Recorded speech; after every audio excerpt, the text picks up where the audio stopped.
What's going on? This is Matt Huff for SOS here to do the Denver Nuggets team preview for the upcoming season. So, without further ado, let's jump right in. I think I speak for almost all of Nuggets Nation when I say the main storyline we're looking forward to this season is seeing how Russell Westbrook will coexist with our core.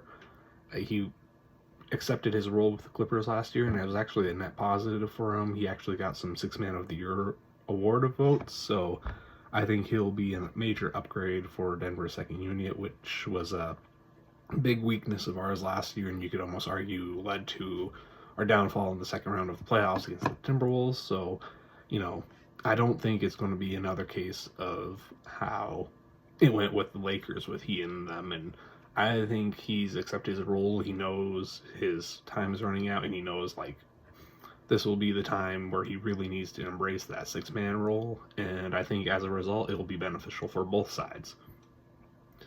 Another storyline I'm looking forward to is seeing how Christian Braun makes that next step. He's probably going to be the main starter at the shooting guard spot in place of KCP, who left this offseason.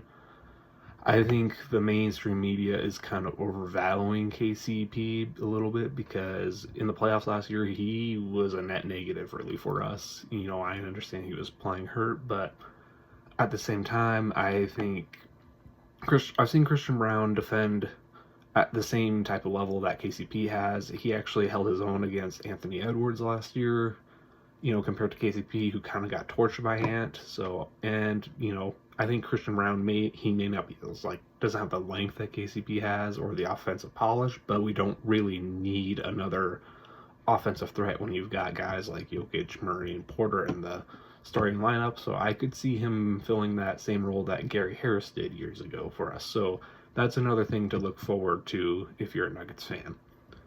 In terms of Jokic, you know, he'll be in the MVP conversation. His production is just not going to fall off a cliff overnight. But, you know, I don't think he's going to win the MVP this year just because I do think voter fatigue is definitely going to start setting in. I mean, the mainstream media, they didn't even want to give it to him last year. So I think this year is the year we're going to see where Jokic, he'll finish like third, second, maybe in the MVP voting, but we'll definitely see it'll be someone like new this year, like Luka or even Anthony Edwards is a sleeper in my opinion for that award. In terms of Jamal Murray, I think this is a year where he has to prove he can be an All-Star and he can make make his first All-Star appearance. You know, there's been a lot of talks going around this season after his poor Olympic play. You know, his lackluster play in the second round against Minnesota. Is he truly that second star for us? You know, in my opinion, he is. I think injuries and just fatigue got the best of him at the end of the year. But now you're coming off a new extension and whatnot. Now you've got to prove, yes, I can lead the team when the going gets tough, or I can fill the void if Jokic needs a night off, that sort of thing. Now, in terms of our title chances, I'm not going to sugarcoat it. It's going to be harder. You know, a lot of teams in the East especially got better this year, but as long as you've got Nikola Jokic on the team, you're always going to have a chance.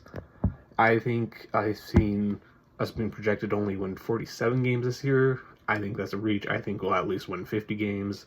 So, you know, if all goes right, I could still see us going all the way to the finals, provided we get the right matchups and whatnot. And it would not surprise me to see a Nuggets Boston Celtics finals, or even a Nuggets, you know, New York Knicks finals, depending on what happens in the East.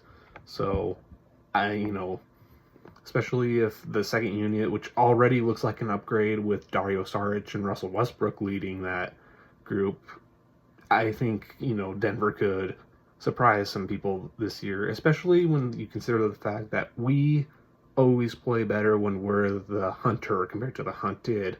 We've always historically played better with a chip on our shoulder, so when we're the quote-unquote underdogs, that gives us a major advantage.